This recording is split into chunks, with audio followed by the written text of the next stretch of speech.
اپنے experiences share کرنا چاہتا ہوں۔ سب سے پہلے تو آپ اللہ کا نام لیجئے۔ میں نے فیض کی نظم آپ کے سامنے رکھی ہے کہ آپ نے جو MA کے لیے تیاری کی ہے اس سے کئی گنا زیادہ آپ نے تیاری کرنی ہے، اور آپ کے لیے یہ گولڈن چانس ہے۔ میں نے پہلے بھی عرض کیا تو آپ کا تعلق اس عصر سے ہے اور اس نسل سے ہے جو بہت زیادہ خوش قسمت ہے، جن کی اپروچ نہ صرف کتابوں تک ہے بلکہ موبائل اور PDF کی ڈھیر ساری سہولتیں بھی آپ کی انگلیوں کے پوروں پہ بالکل آپ کے پاس موجود ہیں۔ ٹیسٹ میں اب 45% مارکس ہیں۔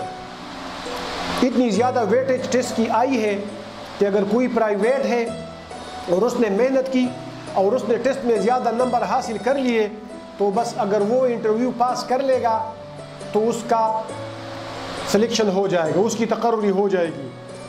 20% اب ایکیڈیمک کے ہیں، 20% مارکس آپ کے میٹرک سے لے کے MA تک۔ جو MPhil اور PhD کے ہیں تو اس کے علیحدہ 3 نمبر ہیں۔ یہ 25% انٹرویو کے، 20 ایکیڈیمک کے، گولڈ میڈل یا اگر کسی کی پوزیشن آئی ہے تو اس کے بھی 4 نمبر ہے۔ اور ایک اور خوش قسمتی آپ لوگوں کی یہ ہے کہ اگر آپ میں سے کوئی حافظ قرآن ہے، اس کے سینے میں قرآن کریم ہے تو اس کے بھی 3 نمبر ہیں۔ تو یہ ٹوٹل 100 نمبر بنتے ہیں۔ اس 100 نمبر میں آپ نے اسکور کرنا ہے اور زیادہ سے زیادہ اسکور آپ نے ٹیسٹ میں کرنا ہے تاکہ آپ انٹرویو بالکل جسٹ پاسنگ مارکس آپ انٹرویو میں لے لیں تو بس آپ کی سلیکشن ہو جائے گی۔ یہ تو آپ کو پہلے سے انفارمیشن دینی تھی، معلومات دینی تھی ٹیسٹ کے بارے میں، کوالیفائی کرنے کے بارے میں، کس طرح آپ نے آن لائن اپلائی کرنا ہے، کس طرح پھر آپ NUC کے لیے اپلائی کریں گے۔ یہ 2-4 باتیں بہت اہم تھیں۔ اب آتے ہیں جو ہمارا بنیادی مقصد ہے کہ ٹیسٹ کی تیاری کیسی کی جائے۔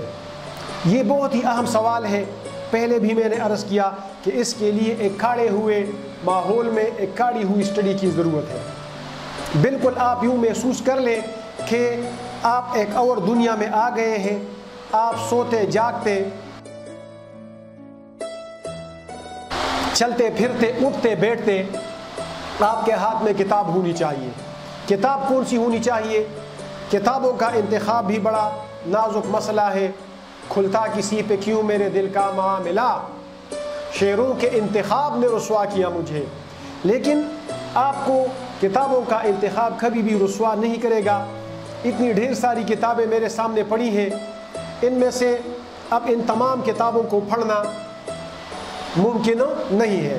پہلا مرحلہ تو یہ ہے کہ آپ کے پاس اگر MA کے آپ کے نوٹس ہیں، MA کی آپ کے پاس اپنی کتابیں ہیں تو ان کو ذرا دوبارہ جھاڑ پونچھ کے کھول کے دیکھ لیں، اور ان میں سے جو نوٹس ہیں ان کو آپ انڈر لائن کر لیں۔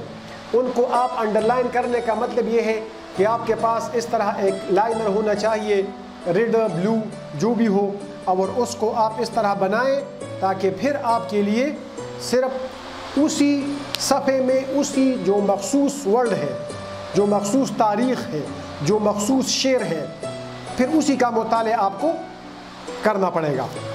یہ میرے پاس اپنے زمانے کی تاریخ ہے جس کو میں اردو کی سب سے خوبصورت اور اہم تاریخ سمجھتا ہوں، اردو ادب کی مختصر تاریخ۔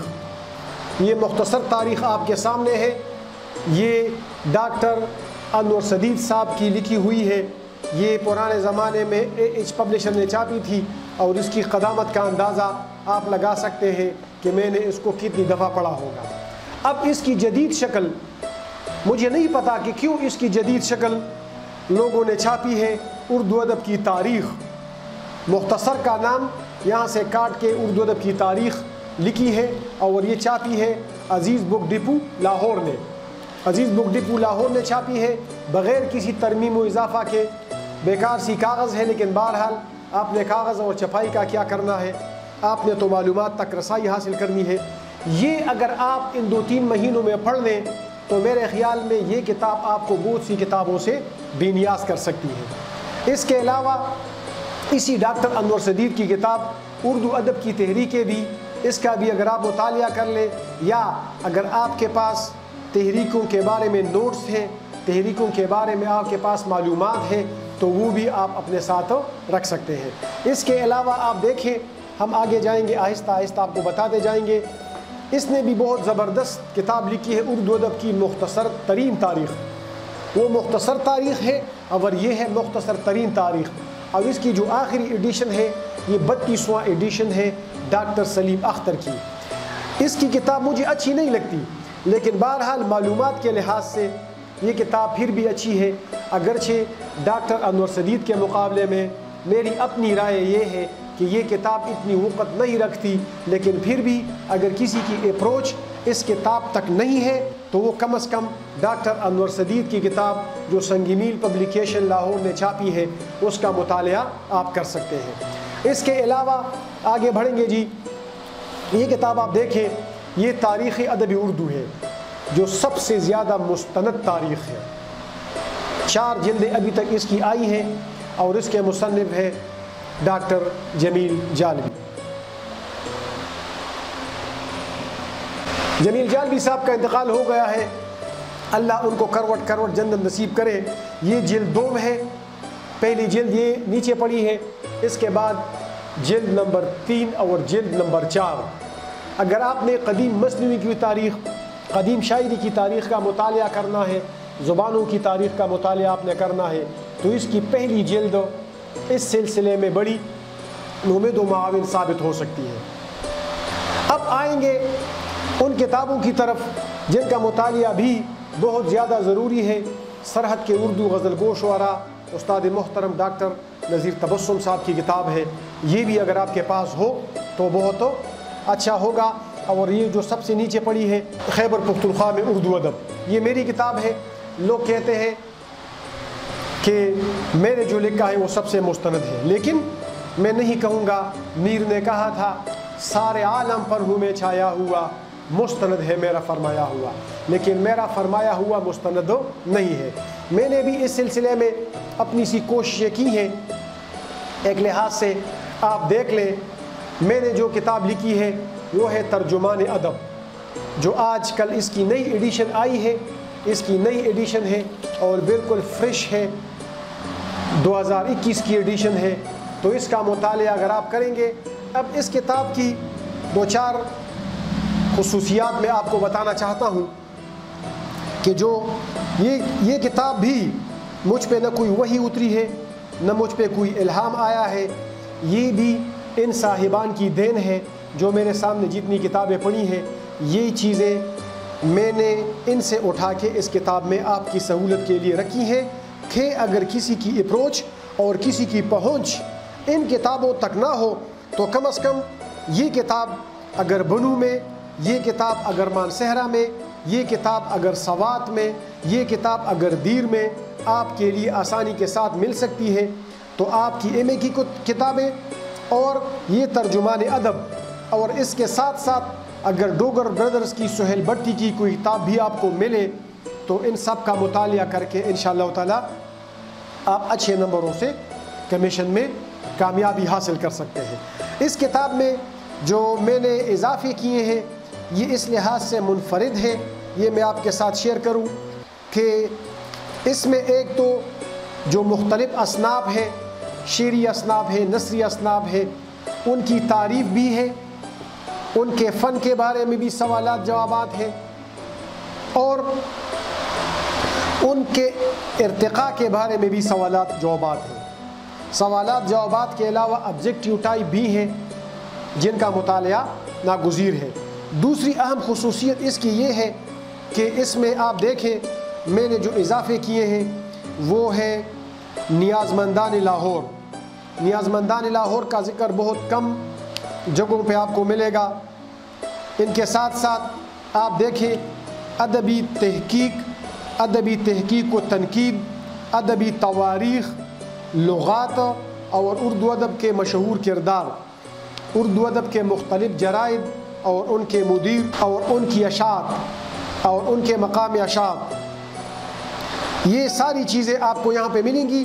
اس کے ساتھ ساتھ جس کو عام طور پہ آپ لوگ گرامر کہتے ہیں، لیکن وہ گرامر نہیں ہے، جس کو بیان و بدیع کہا جاتا ہے۔ تو اس کتاب میں ان کے حوالے بھی آپ کو ملیں گے۔ یہ تقریباً بڑی تختی کی 250 صفحات کی کتاب ہے۔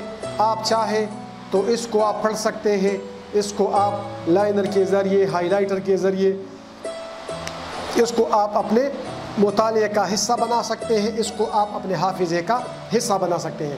اس کے علاوہ ہمارے دو اچھے دوست بھی ہیں، شاگرد بھی ہیں، بڑے اچھے لوگ ہیں، صاحب مطالعہ ہیں۔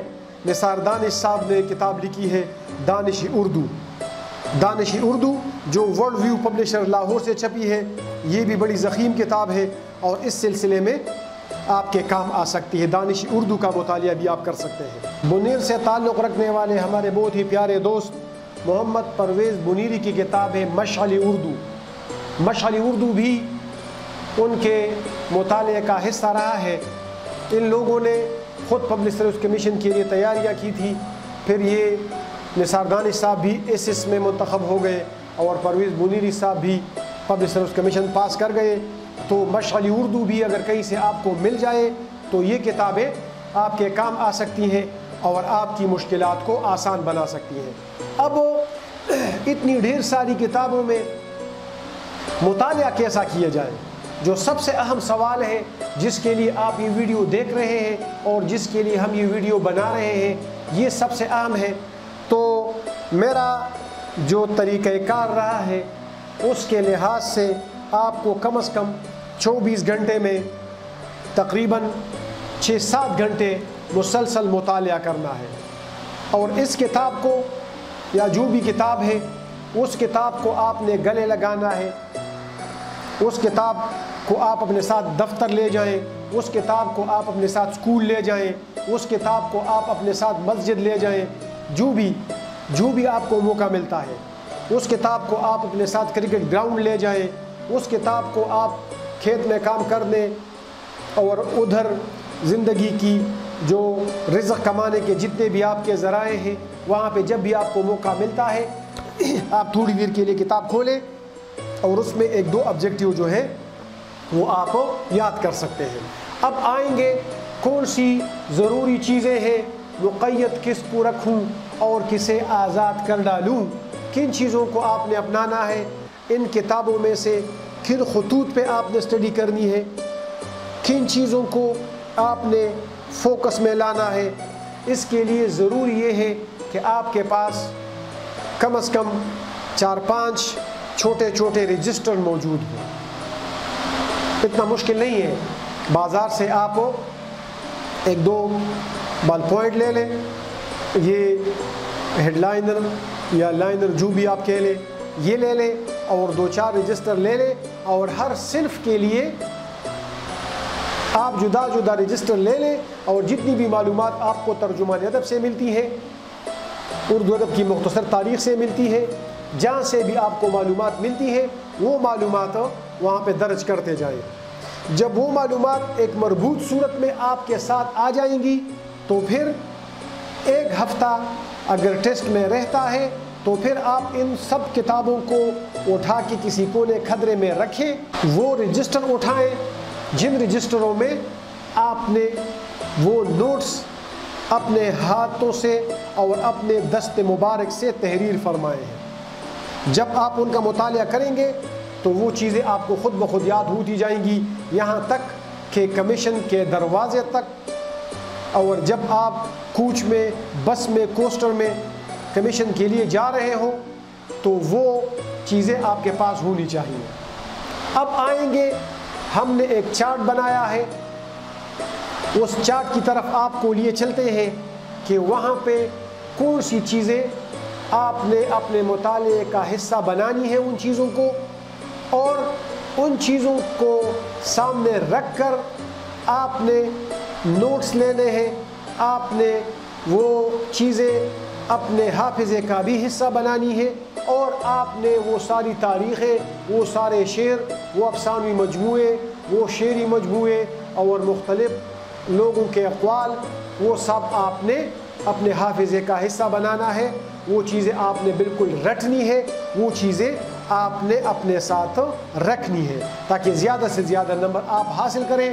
آتے ہیں اس چارٹ کی طرف، ہم آپ کو لیے چلتے ہیں جہاں سے ہم آپ کو وہ تفصیل بتائیں گے جس تفصیل کو مد نظر رکھتے ہوئے آپ نے اس تفصیل کو سامنے رکھتے ہوئے اپنے مطالعے کے در و بام سجانے ہیں، اپنے ذہن و فکر کے در و بام سجانے ہیں، اور اپنے مطالعے کی میز کو آپ نے آراستہ و پیراستہ کرنا ہے۔ آپ ہمارے ساتھ رکھیں۔ اب دیکھیں، ہم نے ایک چارٹ بنایا ہے، اس چارٹ میں کمی بیشی بھی ہو سکتی ہے، اس میں اضافہ بھی ہو سکتا ہے، لیکن ہم نے ایک اندازہ لگا لیا ہے اپنے سابقہ تجربات کو مد نظر رکھتے ہوئے۔ پبلک سروس کمیشن کے لیے ٹیسٹ کے لیے تیاری آپ کیسے کریں گے؟ اردو غزل آغاز تا دور زرین، غزل جب سے وجود میں آئی ہے، غزل کے لوازمات، قافیہ ردیف جو غزل کا فن ہے، اس کو آپ نے ایک لحاظ سے سمجھنا ہے۔ غزل کی تعریف، اس سے آپ نے آگے بڑھنا ہے کہ غزل کا مطلب ہے عورتوں سے باتیں کرنا یا عورتوں کی باتیں کرنا، اس سے آگے آپ نے جانا ہے۔ آپ نے غزل کی ایسی تعریف کرنی ہے کہ غزل اس کلام کو کہا جاتا ہے جس کے ہر شعر میں جدا جدا خیال اور جدا جدا مضمون ہو، یہ آپ کو ذہن نشین ہونا چاہیے۔ اور اس لحاظ سے پھر قافیہ، ردیف، مطلع، مقطع، اور اس لحاظ سے بیت الغزل، جتنی بھی غزل کے لوازمات ہیں، تو یہ آپ نے یاد کرنی ہے۔ یاد رکھیں، آغاز ولی سے پہلے دور کی جو غزل ہے، پھر ولی کے بعد دور زرعی، دور زرعی کا مطلب ہے میر و مرزا کا زمانہ، میر تقی میر، مرزا رفیع سودا، خواجہ میر درد، میر حسن، اس کو کہتے ہیں دور زرعی۔ وہاں سے لے کے پھر 1857 تک جو درمیانی اور عبوری دور ہے، 1857 کے بعد غالب کی شکل میں، داغ کی شکل میں، اور اس کے بعد 47 کے بعد، 47 سے پہلے اقبال کی شکل میں، حسرت موہانی کی شکل میں، آپ دیکھیں بڑے بڑے شعراء فانی کے شکل میں، اور وما بعد کا مطلب ہے 47 کے بعد، یعنی پاکستانی دور کے جو شعراء ہیں، جن میں فیض ہے، جن میں ناصر کاظمی ہے، جن میں پروین شاکر ہے، جن میں اور بھی بہت سے بڑے بڑے نام ہیں، شکیب ہے۔ میں اگر نام لینا شروع کر دوں تو پتہ نہیں سارا لیکچر صرف ناموں کی نظر ہو جائے گا۔ عدم ہے، بہت سے لوگ ہیں۔ بہرحال تو ان سارے شعراء کے فن کو تھوڑا سا آپ نے ٹچ کرنا ہے کہ ان کے فن میں کون کون سی خصوصیات ہیں، ان کی انفرادیت کیا ہے، ان کے اصل نام کیا ہے۔ جو میری کتاب ہے ترجمان ادب، ان چیزوں کا ہم نے اس میں احاطہ کیا ہے۔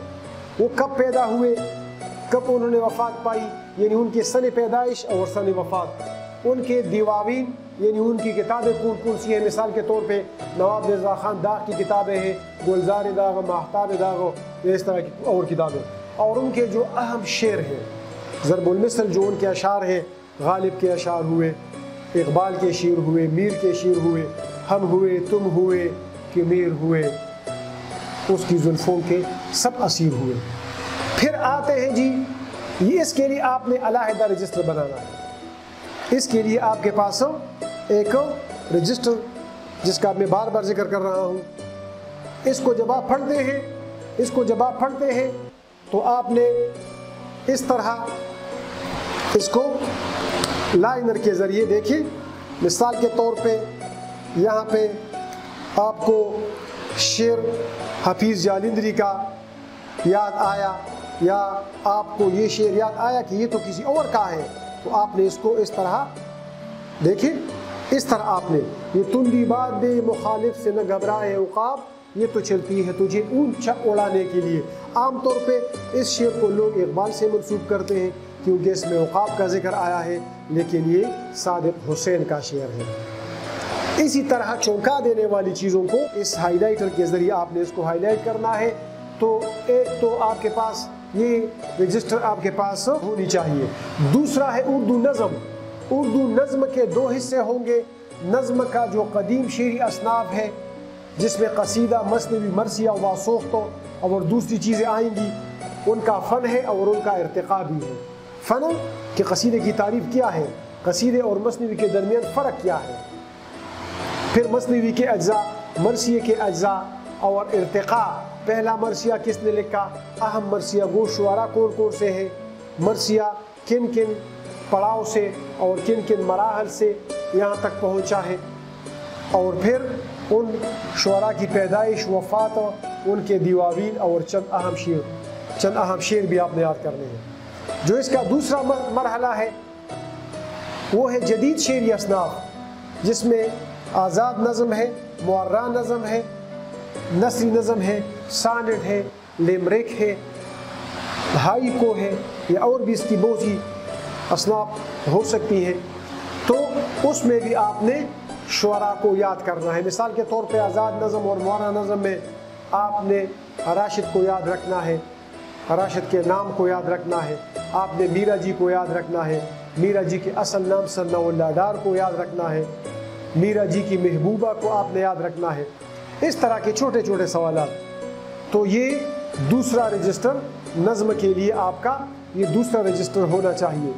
پہلا غزل کے لیے، اور دوسرا رجسٹر یا دوسری ڈائری یا دوسری کاپی آپ کے پاس اردو نظم کے لیے ہونی چاہیے۔ پھر نثر، جس طرح نظم کے ڈھیر ساری کتابیں ہیں اور ڈھیر ساری بحث ہے۔ اب نثر کی طرف آئیں گے۔ نثر کی بھی دو قسمیں ہیں، دو قسموں میں نثر کو آپ تقسیم کریں گے جو بڑی قسمیں ہیں۔ پہلی قسم ہے افسانوی نثر۔ افسانوی نثر میں یاد رکھے 4 چیزیں شامل ہیں، داستان ہے، ناول ہے، افسانہ ہے اور ڈرامہ ہے۔ اب آپ نے داستان کی تعریف، ناول کی تعریف، افسانے کی تعریف اور ڈرامے کی تعریف یاد رکھنی ہے۔ تعریف، اس کے بعد فن، اس کے بعد ارتقاء، اور اہم افسانوی مجموعے، اہم افسانوں کے نام، اسی طرح اہم ناولوں کے نام۔ مثال کے طور پہ وہاں پہ آتا ہے کہ قرۃ العین کس کا ڈرامہ ہے، تو فوراً آپ کے ذہن میں اشفاق احمد کا نام آنا چاہیے۔ اگر کہیں پہ سوال آتا ہے کہ راجا گدھ کس کا ناول ہے، تو آپ کے ذہن میں فوراً بانو قدسیہ کا نام آنا چاہیے۔ یہ بہت اہم ہے۔ اور پھر اس دوران چونکہ افسانہ یہاں پہ آیا ہے تو انگارے کی جو اشاعت ہے اس کو آپ نے مد نظر رکھنا ہے، اور پھر ترقی پسند تحریک، اور پھر پاکستانی دور ہے، یہ چیزیں آپ نے اپنے ساتھ نوٹ کرنی ہے، یہ آپ نے یاد کرنی ہے۔ پھر غیر افسانوی نثر کی طرف آئیں گے۔ جی دیکھیں، غیر افسانوی نثر، غیر افسانوی نثر میں سوانے ہیں، خود نوشت ہے، خاکہ ہے، سفرنامہ ہے، رپورتاج ہے، مکاتیب ہے، مضامین بھی ہے، اور بھی ہو سکتا ہے۔ اس کی طرف اگر آپ تھوڑے تھوڑے آگے بڑھیں گے تو بھی ضروری ہے، لیکن زیادہ توجہ آپ نے افسانوں، ناولوں، ڈراموں اور یہ قدیم اور جدید جو اصناف ہے اور غزل کی طرف آپ نے زیادہ توجہ دینی ہے، یاد رکھیں۔ لیکن اس میں بھی جس نے پہلی سوانح لکھی، خود نوشت لکھی، پہلا خاکہ کس نے لکھا، پہلا سفرنامہ لکھا، پہلا سفرنامہ کس نے لکھا، سب سے زیادہ سفرنامے کس نے لکھے، رپورتاج کی ضخیم کتاب کس نے لکھی، پودے پہلی رپورتاج ہے یا دوسری ہے، برات عاشقاں کس کی رپورتاج ہے، یہ چیزیں آپ نے یاد رکھنی ہے، یہ چیزیں آپ نے اپنے ساتھ نوٹ کرنی ہے، اور اس کے لیے آپ نے رجسٹر میں مخصوص صفحے بنانے ہیں اور ان کو آپ نے بھرنا ہے۔ اچھا، پھر آتے ہیں جی اردو کے عناصر خمسہ جو 5 ہے۔ ایک تو حواس خمسہ ہے نا، یہ دیکھیں عناصر خمسہ، جس میں پہلا نام سر سید کا ہے، بہت بڑی کنٹریبیوشن ہے، سر سید کو کوئی نظر انداز نہیں کر سکتا۔ نذیر احمد ہے، نذیر احمد کی کنٹریبیوشن بطور ناول نگار میرے خیال میں کسی بھی طور نظر انداز کرنے والی نہیں ہے، پہلا ناول نگار ہے، اردو ادب کی مشہور کردار ہے، نذیر احمد سے وابستہ ہے ڈپٹی نذیر احمد۔ پھر مولانا محمود حسین آزاد ہے، ان کے مضامین اور انجمن پنجاب کے تحت ان کے مشاعرے، اور پھر سب سے بڑھ کے آب حیات، یہ 3 حوالے ان کے بنتے ہیں۔ پھر مولانا حالی ہے، مسدس مدوجد اسلام، انہوں نے لکھی اردو کی پہلی تنقیدی کتاب مقدمہ شعر و شاعری لکھی، اور مولانا محمود حسین آزاد کے ساتھ انہوں نے انجمن پنجاب کے تحت مشاعروں کا اہتمام کیا۔ اس کے بعد علامہ شبلی ہے، تاریخ دان کے لحاظ سے بھی، شعر و ادب کے لحاظ سے بھی، اور سب سے بڑھ کے سیرت النبی کے حوالے سے علامہ شبلی کا نام ہو، روز روشن کی طرح آیا ہے اور سورج کی طرح چمک رہا ہے۔ ان کی کتابوں کے نام، ان کی تھوڑی بہت سوانح، ان کی پیدائش اور ان کی وفات اور ان کے لکھی ہوئی جتنی بھی کتابیں ہیں وہ آپ نے یاد کرنی ہے۔ اقبالیات کی طرف بھی آئیں گے جی۔ اقبالیات ظاہر ہے مسلسل لکھنے والوں کا ایک موضوع رہا ہے، بہت سی کتابیں لکھی گئی ہیں۔ اقبال کی اپنی کتابیں ہیں جی، اقبال کی اپنی کتابوں کے نام، ان کے مطالب: باغ درا، گھنٹی کی آواز، جرس کی آواز، بال جبریل، جبریل علیہ السلام کا پر، ضرب کلیم، موسیٰ علیہ السلام کی ضرب، جاوید نامہ جو انہوں نے اپنے بیٹے کے نام سے منسوب کی ہے، اس طرح ارمغان حجاز، حجاز کا تحفہ، یہ ان کی کتابوں کے نام ہیں اور میں نے ان کے معنی آپ کو بتا دیے۔ ان میں سے اقبال کے جو نظریات ہیں، خودی، بے خودی، شاہین، ان میں سے چند شعر آپ نے یاد کرنے ہیں۔ اقبال پہ جو کتابیں لکھی گئی ہیں، رفیع الدین ہاشمی، ڈاکٹر رفیع الدین ہاشمی، ڈاکٹر سعید عبداللہ، بہت سی کتابیں لوگوں نے اقبال پہ لکھی ہیں، ان میں سے چند آپ نے یاد رکھنی ہے۔ خلیفہ عبدالحکیم سے لے کے عبدالسلام ندوی تک یہ سارے لوگ آپ نے اپنے ذہن میں بٹھانے ہیں۔ پھر تحریکیں ہیں، اردو ادب کی جو تحریکیں ہیں، جس میں پہلی تحریک ایہام گوئی کی تحریک ہے، اس کے بعد ترقی پسند تحریک آتی ہے، رومانوی تحریک آتی ہے، حلقہ ارباب ذوق کی تحریک آتی ہے، اور پھر اسلامی ادب کی تحریک آتی ہے۔ یہ 5 تحریکیں، اس کے متعلق تھوڑا بہت کب یہ شروع ہوئی، کون کون سے لوگوں نے ان تحریکوں کے زیر اثر نثر لکھی، کون کون سے لوگوں نے، کون کون سے ادیبوں نے ان تحریکوں کے زیر اثر شاعری کی، اور کن ادیبوں نے ان تحریکوں کے زیر اثر تنقید لکھی۔ یہ 2-3 اس کے بڑے حوالے بنتے ہیں، افسانے جنہوں نے لکھے ہیں یا ناول لکھے ہیں۔ اس کے بعد آئیں گے علم بیان و بدیع، جس کو عام طور پہ لوگ گرامر سے منسوب کرتے ہیں، لیکن یہ گرامر نہیں ہے۔ پہلی بات تو یہ ہے کہ آپ کا ذہن اس پہ کلیئر ہونا چاہیے کہ یہ علم بیان و بدیع، یہ تشبیہ و استعارہ، مجاز مرسل اور کنایہ، یہ 4 چیزیں ہو گئی۔ اور پھر بدیع جو صنائع بدائیں ہیں، جس میں صنائع معنوی بھی ہے اور صنائع لفظی بھی ہے، جس میں تنمیہ بھی آتا ہے، جس میں لف و نشر بھی آتا ہے، جس میں صنعت تضاد بھی ہے اور بہت سی صنعتیں ہیں۔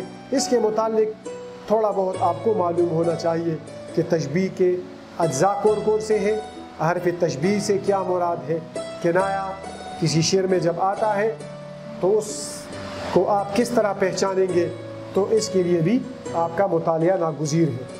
پھر جو گرامر ہے، گرامر کی طرف بھی آئیں گے۔ پہلے ہمارے زمانے میں گرامر نہیں ہوا کرتی تھی، اور یونیورسٹیوں کا ایک لحاظ سے ابھی BS میں تو یہ سلسلہ اچھا ہو گیا ہے کہ انہوں نے گرامر کو بطور کتاب اور بطور نصاب شامل کر دیا ہے، لیکن ہمارے زمانے میں گرامر نصاب کا حصہ نہیں ہوا کرتی تھی۔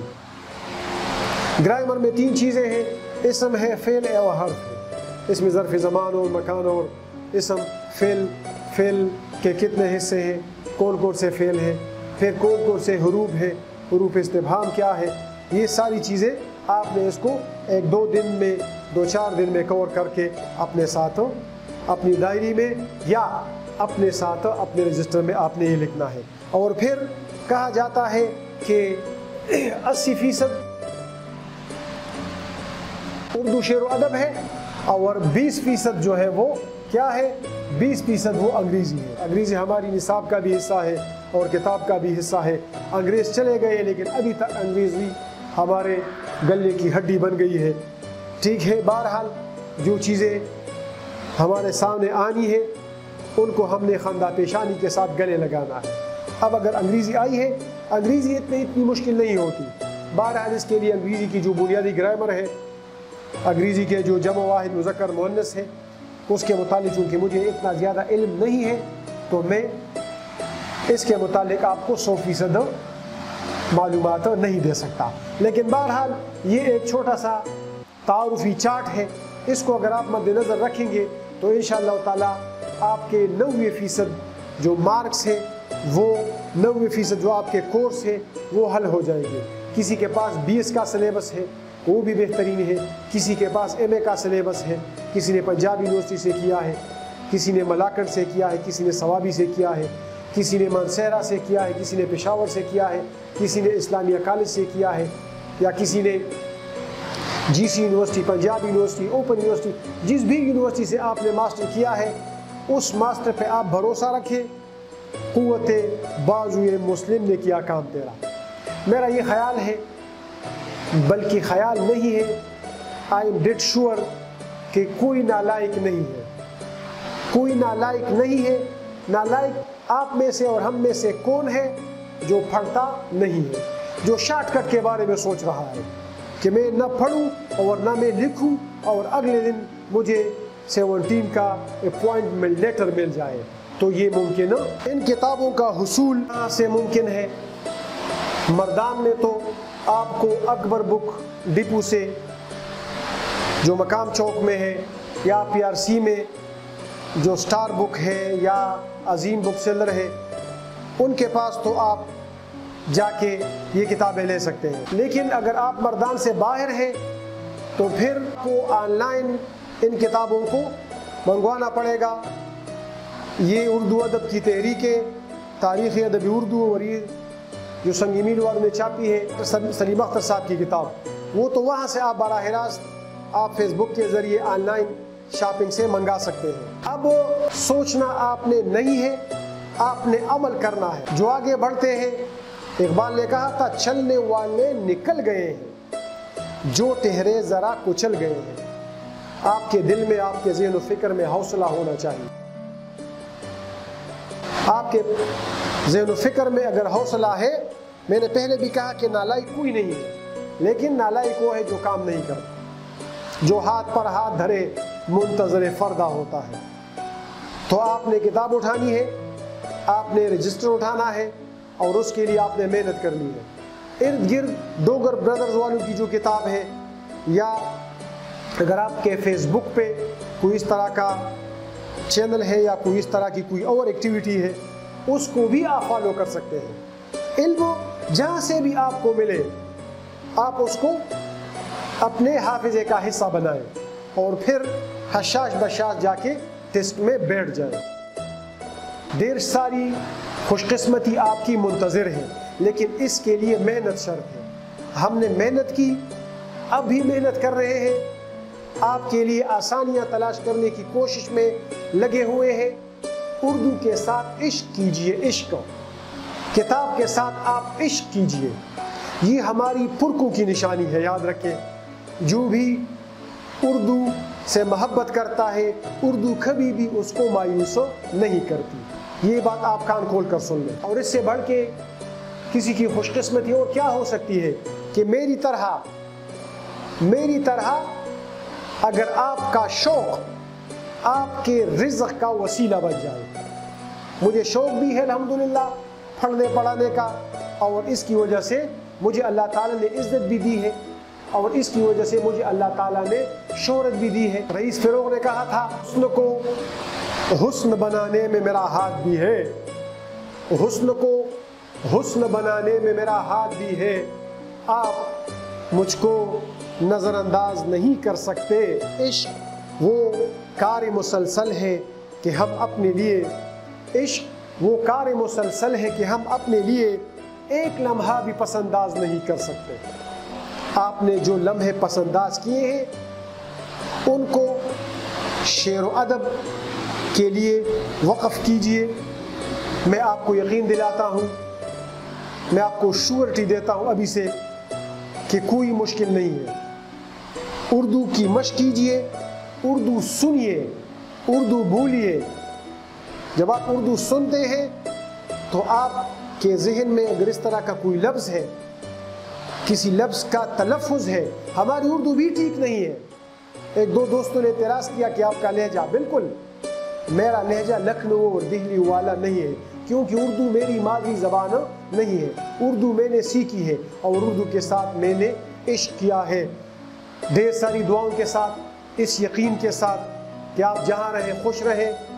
ہمارا جو تفہیم ادب ہے, اس سے جو بھی لیکچر ہم آپ کے لیے تخلیق کرتے ہیں, آپ کے لیے بناتے ہیں, اس کا بنیادی مقصد آپ کو، آپ کے ذہن و فکر کو روشنیاں فراہم کرنا ہے اور آسانیاں تقسیم کرنا ہے۔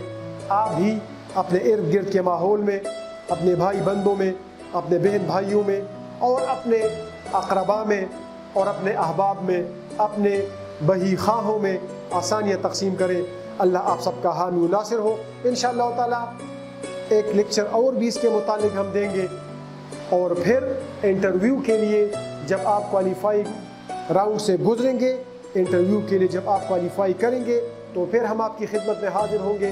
تب تک کے لیے ہمیں اجازت دیجیے۔ جیسا کہ برسوں پہلے ہم نے آپ کے سامنے ایک وعدہ کیا تھا، اس پہ ہم عمل پیرا ہیں۔ میں نے اردو کے لیے وقف کیا ہے خود کو، میں نے اردو کے لیے وقف کیا ہے خود کو، اپنے اس عزم کو ہر بزم میں دہراتا ہوں، فیض و اقبال کی سنت پہ رہوں گا قائم، غالب و جوش کی عظمت کی قسم کھاتا ہوں۔ آپ سب کا بہت بہت شکریہ۔ اللہ آپ کا حامی و ناصر ہو، ڈھیر ساری کامرانیاں آپ کا مقدر ہو۔